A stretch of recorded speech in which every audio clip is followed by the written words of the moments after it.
Welcome to the GameTime podcast. We are coming to you live after Game 7 of the NBA Finals. The Thunder get the win over the Indiana Pacers, 103-91. Obviously, the big story coming out of this one, Tyrese Haliburton tearing his Achilles.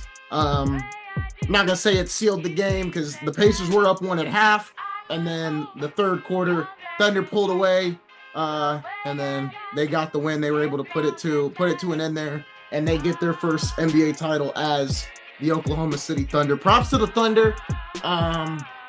It's unfortunate. I'm a bit speechless at the moment, but I'm going to give Daryl the floor because Daryl has a lot more to say than I do, and we also have Ramon here, and then hopefully I've got some words that I can put together to talk.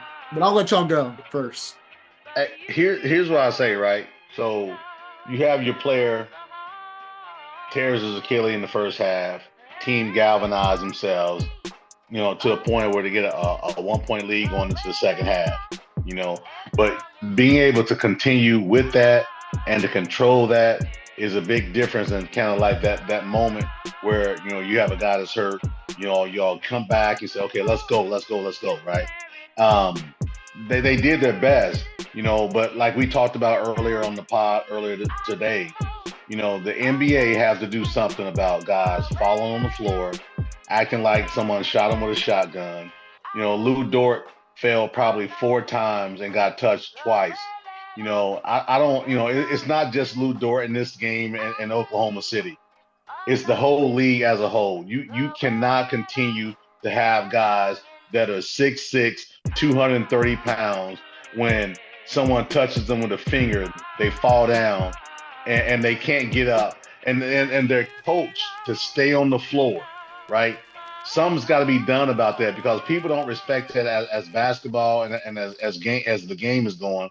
And what it does, it creates a level of distrust with the league itself, right? Oklahoma City won the game fair and square based off of where everything is.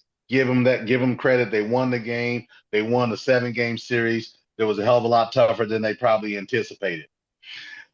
As the league goes into the next season, 25-26 season, they've got to do something about the delay in being able to challenge these calls when a guy gets fouled and holding the ball.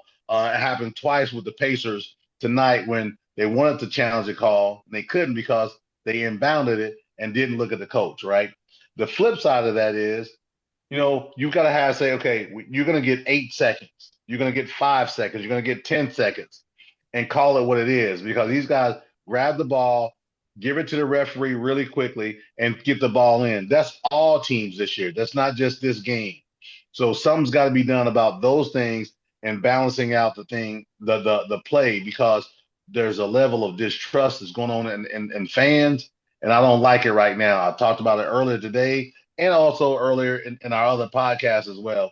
It was just disappointing the way both teams played hard, clean. There was no BS. There was no fighting. There was no poking in the eyes or anything like that. You don't want it to come down to a guy getting injured in TH's situation. And you also don't want it coming down to guys saying, hey, we didn't feel like we got a good blow, right? But give Oklahoma credit. They're title winners. They were the best team from the beginning of the season to the end of the season. So you got to tip your hat to them, and as a Pacer fan, yeah, it's disappointing. But, man, you got nothing to hold your head down about the way they played from game 1 to game 123. That's my take on that.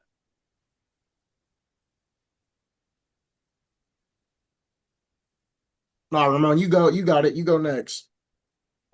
I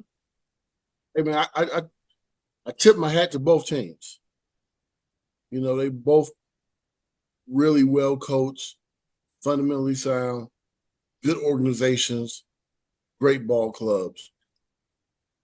I'm hurt in the sense that you look at the Pacers and like on our last podcast, we were talking about if they did expansion and the two teams from the West would go over to the East, we still believe that the Pacers would probably be the best team in the East due to some of the injuries and rearrangement of coaches and things like that. Now we look at the Pacers like, man, next year's going to be a struggle for them. Bro, that was 8.5 hours ago, Ramon. 8.5 hours ago, we just talked about that, right? Did I say, let's see what happens in October? Hell, Yes. the hell with October. The hell with October. We just had to wait till later on 9 o'clock. Yeah. They were at 5 o'clock today. They're the number one team. Vegas had them at a high rate to win next year's NBA championship. Now they may not make the playoffs next year. You know. Well, I think they'll make the playoffs, but to your point, you losing Tyrese Haliburton, man, that's a big blow. That's not a 2 or 3 game blow. That's a 15 game blow. And maybe more than that, because with him leaving, everyone's role adjusts now. Everyone has to play a different role. You know. So but the flip side to that is that if they don't, let's say they don't make the playoffs and Hallie comes back in 27 and they get a top 10 draft pick, top 5 draft pick. Now you got the Spurs when they got, Timmy D back in the day. So, I mean, it's crazy how in a matter of seconds, the landscape of one of the conferences can change. Yeah. And that's the beauty of sports. Daryl. Can y'all hear me? Yeah, your screen's off. I was just letting you know. I don't know what the hell. Okay, I'm trying to get back to it. Oh, here I am. That's the beauty of basketball, right? In sports. What the fuck? Can you hear me now? We can hear you. It's just the screen's off.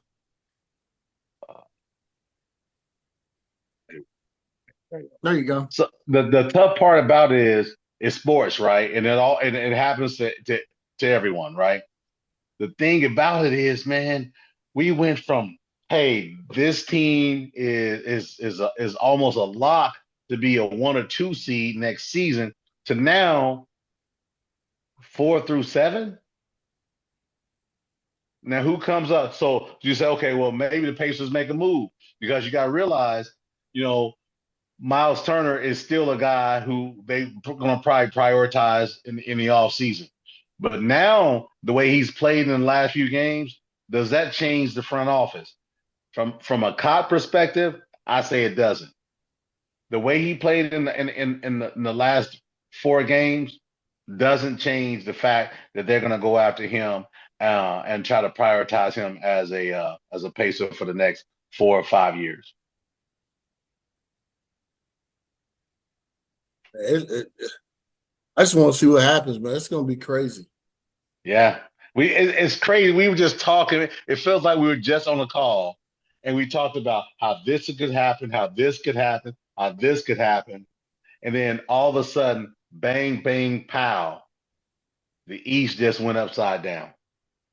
Yep. And Isaiah, I'm not like you, thinking that this gives Orlando an opportunity to be a top 2 or 3 seed. I don't believe that at all, right? But I get it. I get it. I'm not even thinking about that. I haven't even thought about that yet. But we have to, though, because that's what we do. I'm out of it. We talk about these sports deals, man.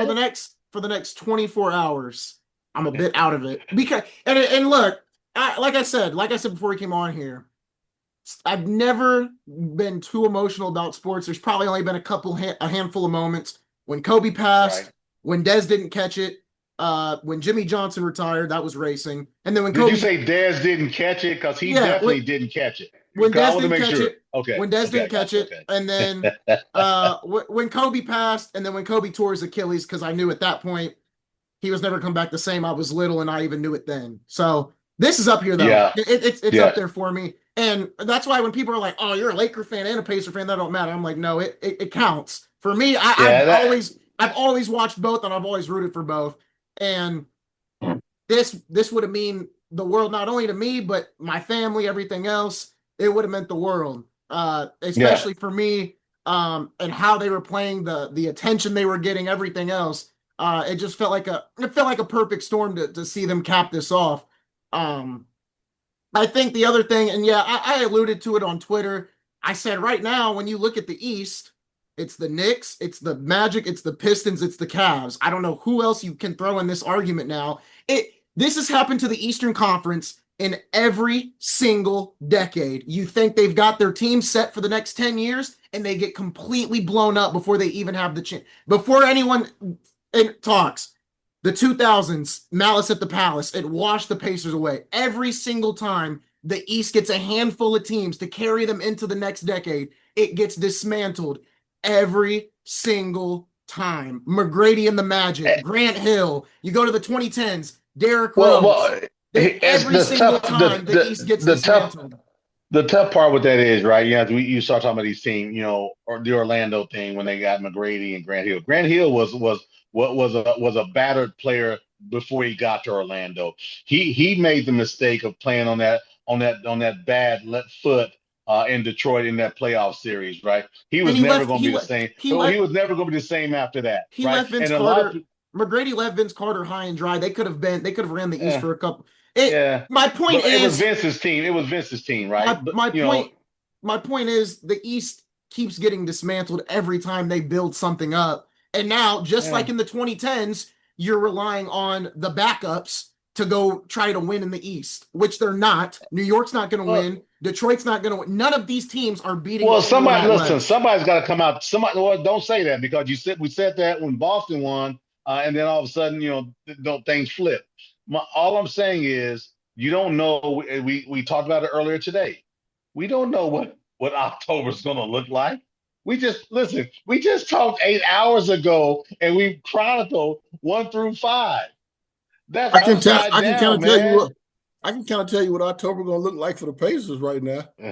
I'm talking about the East. I'm talking about the East as a whole. Yeah, the East as a whole. And as NBA. I'm just messing with y'all, man. Oh, okay. My bad. I was so focused on the change. But my point, you don't know. So say for instance, right?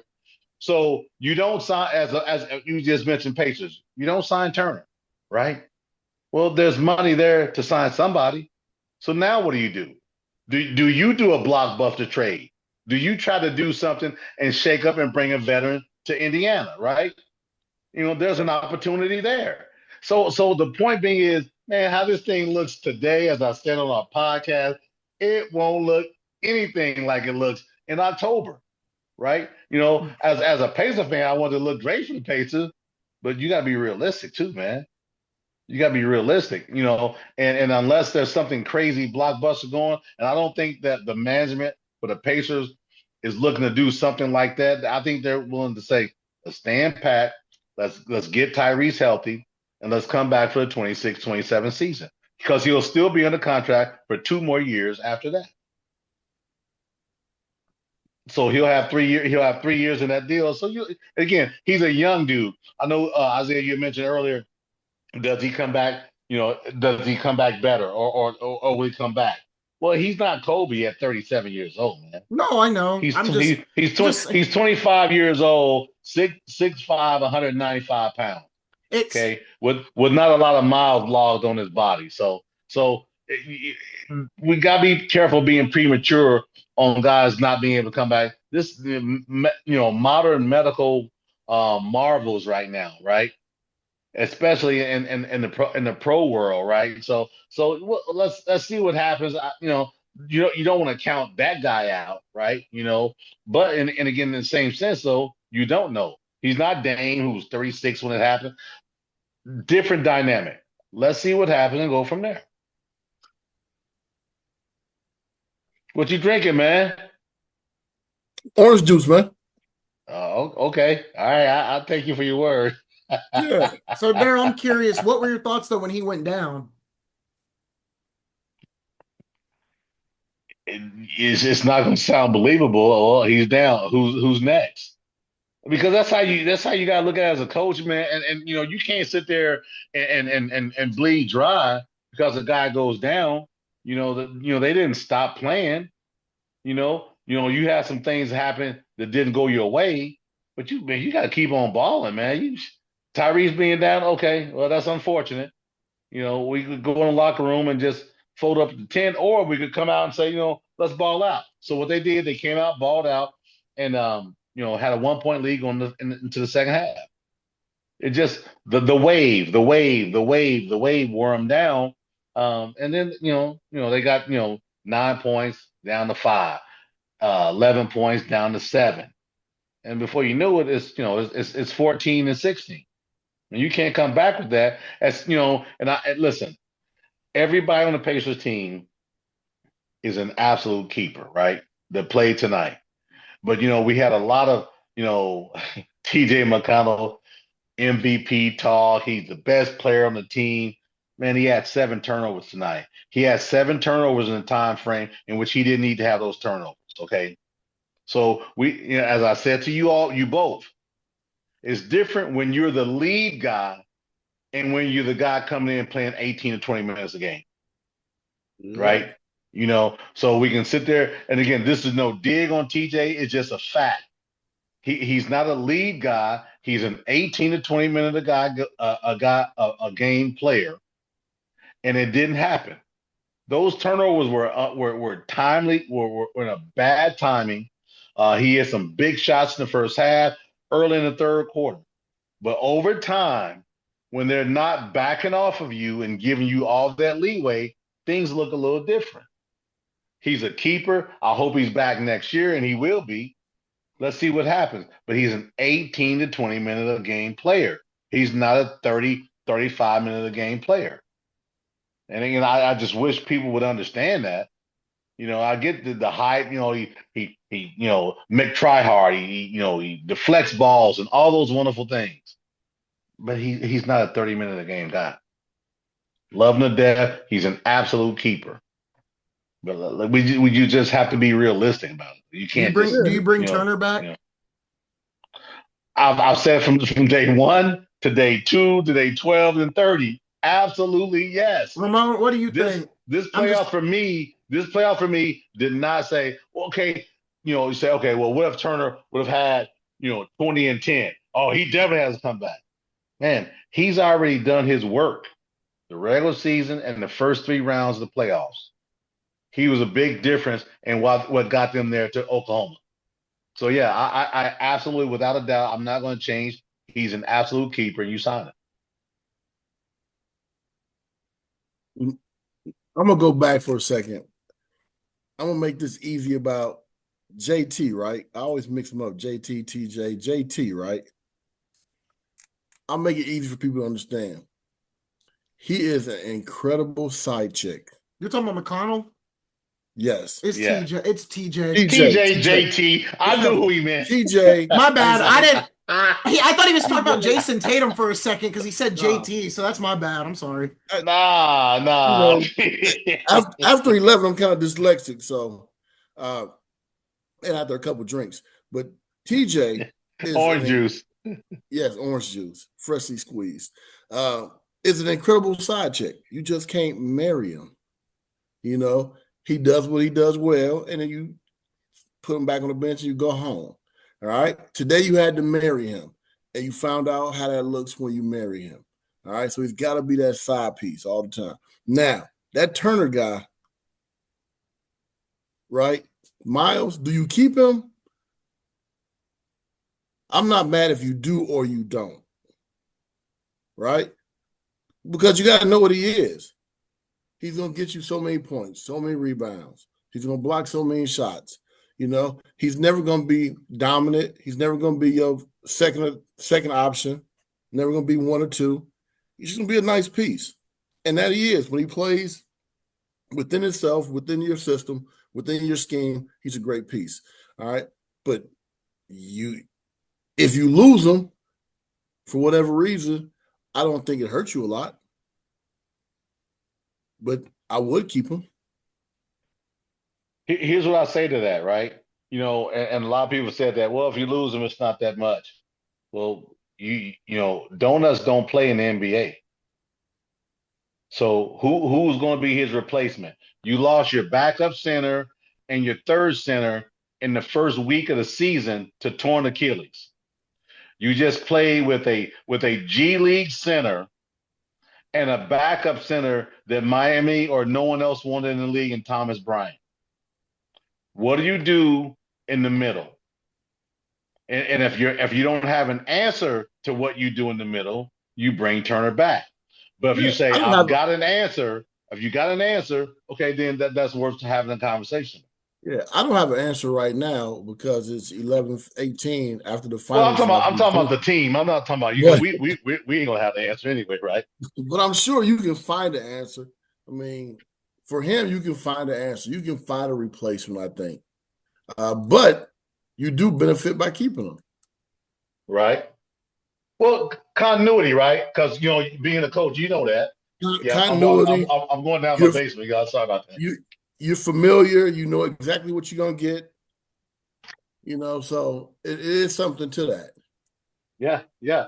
Continuity is important, but man, it's tough, man. Man, it's going to be tough right now because to that point, there's going to be a lot of talk about, well, there's no way you can sign Turner because, he has such a bad finals, series against Oklahoma City. Now, I'm gonna tell you, man, them dudes and them hands and that length, hey, they bothered a lot of people. They won 68 games this season, man. Them dudes ain't no scrubs over there, man. I don't know. And that's the tough part about it. I tell you who should be mad the most right now. New York Knicks. I was just gonna say the Knicks. They should be pissed right now. You fire Yeah. your coach, and your team is pretty good, and now everybody in the East is hurt. You should be mad. Yeah. Because going into next year, if you don't fire your coach and you keep everything the same, and with everybody being hurt, you got a real good shot. Like real good shot. Yeah. And they still got a shot. It's not like they don't have a shot, No. but new coach, new system, Yep. getting used to things, that type of thing, man. It's gonna be tough, man. I So mean, right let's be now, honest here. right now, who's the best team in the East? Just right now, calling it right Man, now. I'm not doing that. I'm not Do doing it. that again. Hell, we just did it 9 hours ago, and it went upside down. I'm going I'll Well, let there's you nothing. two talk about Look, that. I'm not doing that. there's nothing to ruin it. Cleveland. And no, take that back. Detroit. I'm telling you, man, this thing just Detroit. opened up like the parted sea for Detroit, man. Detroit. They've got cap space, they've got room, and I'm gonna tell you this: if there's a lot of talk about, oh, get rid of Turner, I'm telling you, don't be surprised if he winds up in that musty ass city in Detroit. I'm telling you, it would not shock. It wouldn't shock me because they got the room, and him and Duran. Man, that would be a nice match because Duran is the muscle and Turner is the finesse. I'll tell you one other organization and one person who should be mad, right? Who should be kicking themselves right now? The Clippers. Nope. Miami Heat and KD. Well, we talked about Miami last night. Or But today, if KD is at Miami right now with that injury, Miami goes to the top. Yeah. You muted. Yeah. They got Jaime Highcomb though, man. They had to keep Jaime Highcomb. Yeah. The guy that's boinking his coach's ex-wife. That's ridiculous. Nothing like talking about the damn culture when you're players. I know I haven't said much. But look, overall, I can't say it's not about losing the game. At this point, the game don't matter to me. Congrats to OKC. Calls aside, the Pacers turned over the ball a lot, and they couldn't convert offensively. That's what did them in the loss. I think for me, it's just like, man, it's like once again, this team gets to the top. Or I get it. It happens to a lot of organizations, but from Granger to George to Oladipo. Granger. Granger was never significant. He was never significant. No. Okay. No. Well, I just saw people bringing it up. So George. Well, those are people who don't watch the Pacers. They just start naming off names. George, Oladipo, and now Hallie. It's upsetting to see. Granted. Listen, hold on. Hallie's got the least worrying injury out of the three, obviously. I mean, Oladipo was never the same. George's injury was really bad, but he came back from it. He definitely got I mean, we've seen a lot of people come back from Achilles injuries at the end of the day. It sucks for Indiana as a whole.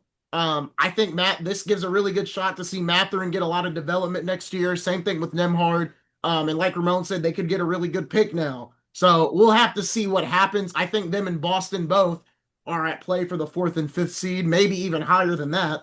We'll just have to see what happens. Overall, yeah, I'm upset about the Haliburton injury more than I am the loss. The loss sucks, but after the injury, the game did not really matter to me. I was just more like, man, this sucks. Like well, it mattered to me. The whole game mattered. When you think of how this whole thing came about, gets voted most overrated player, all the like you just look at what it was going to be. I feel bad for the person that got the injury. I'm mad that we lost. Don't get me wrong. Or I'm mad the Pacers lost. Don't get me wrong. But I feel bad more for what happened to Tyrese after everything that has happened and what he's gone through. I guess that's all I'm saying. That's fair. I just look at it totally differently, right? This is a 68-win team in Oklahoma. They were the best team from beginning to the end. They had home court advantage. Are you saying they were going to lose if Hallie was in? No. Listen, what I'm saying. Let me finish. What I'm saying to you is they lost to a team that won 68 games with the MVP. Tyrese Haliburton get hurt is tough. You don't know that they would have won. They looked really good. But bottom line, things happen. Pacers had played against teams who lost players to injury as well, right? It happened. That's a part of the sports, man. Is it disappointing as a Pacer fan? My boys, absolutely. But man, I'm not going that far, and I hate it for Haliburton. I promise you, every check that he's being given is going to be cashed. Okay, he's going to be cashing all those checks, and he's going to move on. I promise you, and he's going to be a better player when he comes back. I don't feel sorry for guys that get hurt. That's a part of the game, man. You know, and again, maybe I'm not, sensitive or whatever, but man, it doesn't work that way, man. You know, they lost to a better team. And I as a Pacer fan, I'm saying that. This is not a hater saying, "Oh, I'm not hating on this or OKC that." either. I'm not hating on OKC either. All I'm saying is I feel bad. I feel bad for Tyrese and and the injury. That's all I'm saying. Listen, hey, if was a fifth, we'd all be drunk. We don't know what would happen if Tyrese Haliburton would not have got hurt. I'm not even saying if be drunk. Right. I'm not even saying if Tyrese was healthy, they would have won. All I'm just saying is I feel bad for Tyrese and everything that's going on in this postseason to get injured in that moment. That's got to be the worst. And then to see his reaction saying, I know it, I did it, it popped. It's just every guy his as a human, it got to me. Just a little, it got to me. That's all I'm saying. I'll say this: every guy that's torn his Achilles had the same look. Yeah. Tyrese had the first, he ain't the last. Yeah, I know. Right? Yeah. They had two guys tear their Achilles this season. I know. I'm not. No one cried for Wiseman. No one cried for Isaiah Jackson. Pacers were a 4th seed, and at the beginning of the season, there was talk about them not making the playoffs. Okay, they overachieved this season by teamwork, camaraderie, and the way they played. I had zero pain in what happened in tonight's game and them losing, other than the fact that I wanted them to win a championship for Bobby Leonard. Their coach from the ABA and Nancy, his wife, who's the matriarch of the Pacers. Other than that, man, bro, I'm going to get up tomorrow morning. I'm going to work. I'm going to do my thing Wednesday. I'm heading down south. Talked to my tornado today. We had a great conversation. I'm sorry, man. Hey, here's the thing. My baby boy is in Fort Carson, Colorado. The thought was when you all's president did what he did, the thought was that he wasn't going to be able to do what he needed to do. Granted, it's a few days away from him coming here, but man, I'm just putting it in perspective, man. No, I get what you're saying. I get what you're saying. That's what I'm saying, man. Yep. You know, No, yeah. but it's all good. Listen, Pacers played great, man. They played great. Proud. They're gonna probably have a rally for them and all those things like that. And I'm gonna tell you this: I've already taken care of my season tickets for next year. We moved around. We're gonna be in section 2, row 12, right there where the tunnel where the Pacers come out. I'm ready to roll, man. I and what them losing tonight meant nothing for me for the next year, other than, well, will we see a banner being raised or not? So again, I hate to say it like that, man, and I'm not insensitive to it, but man, as big a fish to fry, man, in the world, man, the Pacers losing tonight in the game 7, man. It just is. And to a team that won 68 games during the regular season. I know This that is may what I sound hate. lame. That may sound lame, man, but I'm sorry, man. I guess call me Mr. Lame Cotton. This is what I hate. I hate that in the grand scheme of things for me. I hate that this young man tore his Achilles in the last game, which that hurts. But now you got to sit out the whole season. Yeah, like Yeah. that's where I'm Like, coming from. Like I'm ooh, just that like that part hurts me a little it's bit. just yeah. Like hurts me for the kid, the young man, the organization, and the city. Like, good God, one play, one last game on the very last game of the season, the Yep. ultimate last game, destroys your 2025-26 campaign individually. It Right. rearranges your organization. So that kind of like, darn, you hate to see that. But like you said, in the grand scheme of things, injuries happen and we push forward. We we Yeah. we, we get through it. And No, nobody felt sorry for KD, man. When he tore his in that final, they were laughing at him. And I've got quotes. They were laughing at him. And that's the absolute one. They say he deserved it because he left Oklahoma City. I just for me, the perspective is this, man. He got hurt playing a game he loves. It happened. You know, think about this. Dame got hurt, no one cried. Last year, New York Knicks had players hurt, no one cried. Cleveland had guys hurt, no one cried. Man, no one's gonna cry for you, man. You got to pick yourself up and go back out there and hoop, man. And again, it's tough. And here's the thing. I'm saying it from this perspective. I was a season ticket holder when Paul George got hurt in the Olympics, broke his leg. We went the next season, and he was our lead guy by far. I think they won 30 something games that year. Every game I was there. So this isn't anything like, oh my gosh, here we go. The difference is now the Pacers are a better team with this team and this roster than they were when Paul broke his leg. So I've seen this already. We've seen this, man. In the summer, my boy called me, Cott, you won't believe what happened. Paul George just snapped his leg. I was going to a place up in Fishers doing some stuff, and I was like, "What? Are you kidding me?" Got online, and I saw he had snapped his leg. Guess what I did? I renewed my season tickets. I think, if I remember right, that next day. It happens, man. I mean, I'm not sitting there like, oh, it doesn't matter, but bro, I talked to my son today, man. He's coming home, man. This is important, man. But man, it's a gnat on the dog's ass when it comes to the big picture for me, man. I'm sorry, you know. Well, I know you probably didn't expect it. You probably like me to be all up. Sorry, man. Tornadoes coming home, man. And we doing our thing, man. So I'll be there next year in our new seats, ready to roll, and we'll see what happens.